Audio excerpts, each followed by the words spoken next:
रिश्ते हैं वो बहुत अहम हैं। घर जो है ये बहुत अहम है। ये सिर्फ दिखने में लगता है कि आज बिल्कुल ठीक ठाक था, कल इसने कुछ ऐसा कदम उठा लिया। एक इंसान को ये फैसला करते करते और उसको एग्जीक्यूट करते करते मुख्तलिफ किस्म के मराहल से गुजरना पड़ता है। हमेशा ये ज़हनी दबाव और एक हद तक ज़हनी तौर पर मफलूज हो जाते हैं। गुज़िश्ता दिनों एक अफसोसनाक खबर सोशल मीडिया पर खासी वायरल हुई, जिसके मुताबिक मुल्तान में रियल एस्टेट के बिजनेस से वाबस्ता वकास नामी नौजवान ने अपने ऑफिस में खुद को गोली मारकर जिंदगी का खात्मा कर लिया। इब्तदाई तहकीकात से यह मालूम हुआ कि उनकी शादी कुछ माह कबल ही हुई थी, मगर घरेलू नाचाकियों की वजह से वो शदीद ज़हनी उलझन में मुब्तला थे। उनके वालिदैन ये चाहते थे कि उनकी बीवी दोनों के साथ घर पर रहे, जबकि उनकी बीवी अलग घर में रहना चाहती थी और उसका मुतालबा भी करती रहती थी। इसी कश्मकश में मुब्तला वकास ने अपनी फैमिली व्हाट्सएप ग्रुप में एक मैसेज भेजा कि ऑफिस से आकर मेरी लाश ले जाएं, और उसके बाद उन्होंने खुदकुशी कर ली, अपनी जिंदगी का खात्मा कर लिया। नाजरीन, ये सिर्फ एक वाकया नहीं, हम रोज ना जाने ऐसी कितनी खबरें सुनते हैं और दुख की बात यह है कि हर गुजरते दिन के साथ ऐसे वाकयात में इजाफा होता जा रहा है। ये रवैया बतौर माशरा हमारे लिए बहुत अलार्मिंग है और आज सोशल मीडिया के दौर में हम अपनी दुनिया में इस हद तक मगन हो चुके हैं कि अपने घर में मौजूद अफराद की जहनी कैफियत से भी अक्सर नाआशना रहते हैं। घरेलू मसाइल, रवायती तसव्वुरात, वालिदैन बीवी के दरमियान कशमकश की जो सूरत हाल है किसी इंसान के अंदर भी होती है तो भी वो उसको तोड़ के रख देती है।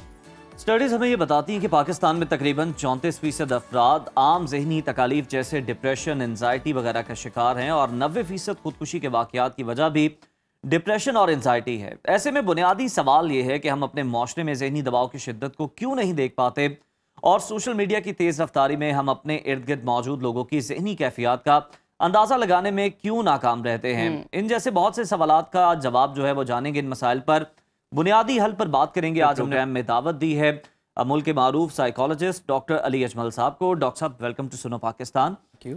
ये बड़ी अफसोसनाक खबर है जो कि आपकी नज़र से भी यकीनन गुजरी होगी, बहुत वायरल है सोशल मीडिया पर भी। इब्तदाई तहकीक की बात करें तो बहुत से हकाइक सामने आए हैं। इस वाक़े में अगर देखा जाए तो आप बुनियादी कसूरवार किसे समझते हैं? देखिए, इसमें मुख्तलिफ लोगों का कसूर है। इसमें एक तो माशरे का भी कसूर है, फिर हमारी फैमिली जो कि नौजवान की फैमिली थी, बहरहाल उसका भी एक रोल है, और एक हद तक जो भी लोग सुसाइड करते हैं उनका अपना भी किरदार होता है। अगर हम सबसे पहले बात करें कि जो माशरे में जो चीज़ें चल रही हैं, देखें एक चीज़ आप याद रखें, मैं बतौर साइकोलॉजिस्ट लोगों को ये बात बताना चाहता हूँ कि जो रिश्ते हैं वो बहुत अहम हैं।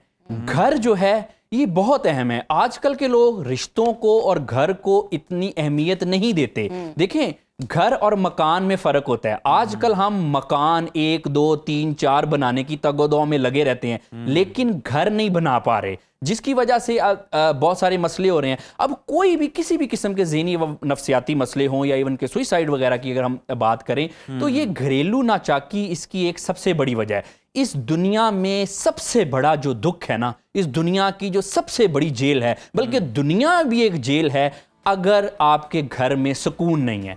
लेकिन अगर आपके घर में सुकून है, चाहे आपको 100 मसले हैं, कोई माशी मसला है, कोई समाजी मसला है, लेकिन एक अच्छा सुकून वाला घर, जिस मकान में सुकून हो वो वाला घर, उससे बढ़ के इस दुनिया में नेमत नहीं है। अब देखें कि मुख्तलिफ वजूहात की बिना पर लोगों को ज़हनी व नफ्सियाती मसले होते हैं, जिसमें आमतौर पे आप देख लें गुर्बत है या आजकल के तेज़ दौर के जो तकाजे हैं या कोई भी मामलात और भी जो ज़हनी व नफ्सियाती मसाइल की वजह बनते हैं। लेकिन इसमें एक चीज़ आप देखें, अगर किसी का घर ठीक है, घर में अगर किसी के सुकून है, तो चाहे आपको माशी मसले हैं, आपको समाजी मसले हैं, आप स्ट्रगल कर रहे हैं, आप अमीर हैं, आप गरीब हैं, आपकी जिंदगी बहुत अच्छी गुजरेगी। जितने भी मसाइल हैं आप सुकून के लिए घर जाएंगे, लेकिन अगर फिर आप घर में ही सुकून नहीं है तो फिर चाहे आपके पास जितने मर्जी मकान है, देखें आप दुनिया के चाहे सबसे ज्यादा सक्सेसफुल इंसान हैं। बहुत ही डीप बात की है कि दुनिया भी एक जेल है, लेकिन घर में अगर सुकून हो तो आपको चारों तरफ सुकून ही नजर आता है।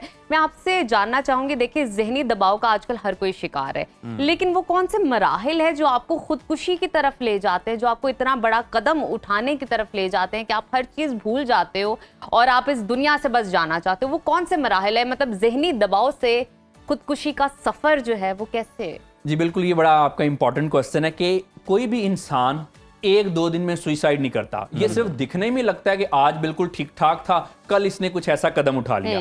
एक इंसान को ये फैसला करते करते और उसको एग्जीक्यूट करते करते मुख्तलिफ किस्म के मराहल से गुजरना पड़ता है। सबसे पहले क्या होता है, हमेशा कोई ना कोई ज़हनी व नफ्सियाती मसला ही होता है। कोई भी दुनिया का शख्स जो है वो सुइसाइड नहीं करता जब तक कि वो एक ज़हनी तौर पे एक हद तक मफलूज और बीमार नहीं होता, क्योंकि मसले तो दुनिया में सबको होते हैं। जो जिन अभी जो नौजवान ने सुइसाइड की, अल्लाह ताला इसको खरीके रहमत करे, लेकिन बहुत सारे ऐसे नौजवान हैं जो कि इनसे भी निचली जिंदगी गुजार रहे हैं, वो नहीं करते ऐसा।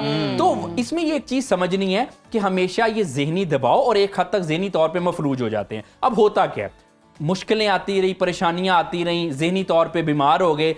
अब हमने सुइसाइड की पहला मरला तो ये हो गया, उसके बाद फिर दूसरे मरले में ख्यालात आने शुरू हो जाते हैं। इंसान सोचता है कर लूं ना करूं, क्या करूं, इन चीज़ों से निकल जाऊं, वो इरादा बांधता है, ख़त्म कर देता है। उसके बाद फिर ये जो ख्यालात हैं वो फ्रीक्वेंटली आने लगते हैं। अगला मरला वो डिसाइड कर लेता है कि अब मैंने करना ही करना है, लेकिन फिर वापस आ जाता है। तो ये देखिए, ये आहिस्ता आहिस्ता पहले ख्यालात आए, फिर उसने इरादा किया, फिर ख्यालात वापस छोड़ दिए, इरादा छोड़ दिया। डर का भी तो एलिमेंट होगा अंदर। एग्जैक्टली जी, बहुत ये जो आपने मराहिल बताए हैं बड़ी खूबसूरती से, ये बताइएगा कि ऐसे केसेस में हम देखते हैं कि फैमिलीज की भी बड़ी जिम्मेदारी होती है। कौन सी ऐसी नफ्सियाती अलामात होती हैं जैसे फैमिली ये अंदाजा लगा लेती है कि ये इस बारे में सोच रहा है या ये फैसला कर चुका है, ये क्या है? देखिए, इसमें दो चीजें आपने पूछी, ये बड़ी अहम है। सबसे पहली तो बात ये कि कैसे अंदाजा लगाया जा सकता है कि कोई शख्स करना चाह रहा है। देखिए, बिल्कुल आप देख सकते हैं कि कोई शख्स ऐसे कर रहा है। उसमें क्या कि अगर उसके बिहेवियर में विजिबल तब्दीलियां आनी शुरू हो गई, मिसाल के तौर पे अगर वो शख्स इतना हंसमुख नहीं था, नॉर्मली टेम्परामेंट नहीं था उतना, तो क्या करता है वो हंसमुख शुरू हो जाता है, लोगों से मिलना जुलना शुरू कर देता है, कोई अपने पसंद के खाने वाने खाना शुरू कर देगा, कोई लोगों से माफिया मांगना शुरू कर देगा, उसकी नींद के पैटर्न चेंज हो जाएंगे। तो जब कोई शख्स ऐसे करता है तो आमतौर पर इसका एक इंटरप्रिटेशन ये भी होती है कि अब ये कुछ करने जा रहा है। एक तो ये चीज है। अब देखिए, दूसरा ना इसमें एक और ऐसा एंगल है कि जिसको हम आमतौर पर नहीं इसको देख रहे, वो बहुत अहम है। इस नौजवान की अगर बात करें, देखिए, पसंद की शादी की, अब ये एक बड़ी इंपॉर्टेंट चीज है कि पसंद की शादी करना कोई बुरी बात नहीं है, लेकिन पसंद की शादी हम जज्बाती होकर कर तो लेते हैं, लेकिन उसमें मैच्योरिटी नहीं होती। बाज़ औक़ात ये देखा गया कि पसंद की शादी करके अपने लिए वो बाले जान हम पैदा कर लेते हैं। बहुत सारे जो खुला डिवोर्सेस हो रहे हैं वो ज्यादा पसंद की शादी में हो रही है। क्यों? क्योंकि इसमें मैच्योरिटी का एलिमेंट मिसिंग होता है। अब ये जो नौजवान है, इसने ये सोच के तो नहीं की होगी कि मसले होंगे। अब इसका दूसरा एंगल फैमिली पे आ जाए, जहां तक उस बच्ची की बात है जो अलहदा रहना चाह रही थी या माँ बाप चाह रहे थे कि अलहदा नहीं रहना। अच्छा, दोनों ही अपनी अपनी जगह पे ठीक थे, लेकिन देखिए, इसमें एक एलिमेंट ये है कि हमने छोटी छोटी बातों को बाज़ औक़ात इतना फ्रस्ट्रेशन की हद तक कॉम्प्लिकेट कर देते हैं कि इस तरह के मामलात हो जाते हैं। कितना आसान सी चीज थी, अब देखिए ना, वो तो इस दुनिया से चला गया, लेकिन इस लड़की की भी जो अब जिंदगी है वो आसान नहीं रहेगी। कितना आसान काम था कि आप कॉम्प्रोमाइज कर लेते। अली साहब, आपने बड़े बेहतर अंदाज में इस केस को समझा है और इस पर एक्सप्लेन किया, बहुत शुक्रिया आपकी मौजूदगी का। लेकिन नाजरीन, इसमें मैं अपना एक इनपुट देना चाहूंगी। मैं इस लड़के की प्रोफाइल देख रही थी फेसबुक पे, मैंने देखा कि पिक्चर्स लगी हुई, रीसेंट पिक्चर्स लगी हुई, फैमिली के साथ लगी हुई हैं।